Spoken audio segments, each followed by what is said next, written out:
This week marks the real kickoff to the 2016 race. We're about 4 weeks out from the first round of primary voting in Iowa. What we're going to see is a really tough, heated race on the Republican side as a bunch of candidates try to take out the persistent frontrunner, Donald Trump. I'm Donald Trump, and I approve this. We saw Donald Trump launch his first ad of his presidential race.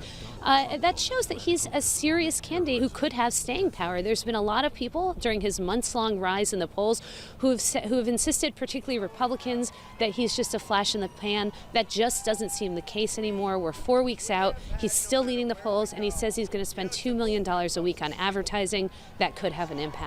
I mean, it's a disaster. You're going to see a lot of candidates fighting for second place.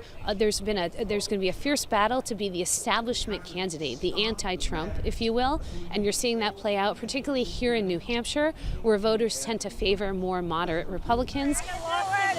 On the Democratic side, you're going to see a tight contest between Bernie Sanders and Hillary Clinton, particularly here in New Hampshire, where Sanders, as the senator from the neighboring state of Vermont, has shown an ability to stay pretty high in the polls despite her national lead.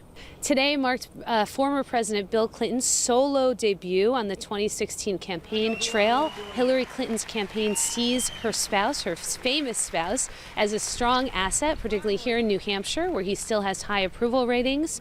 Bill Clinton is known for being the explainer-in-chief of the Democratic Party. His convention speech in 2012 really helped President Obama get his message across. He's hoping to do the same for his wife. That's what he did today. Of course, some Republicans, including Donald Trump, see him as a liability. Trump has spent much of the past several days bringing back the scandals of the 90s, including the sex scandals that led to Bill Clinton's impeachment hearings.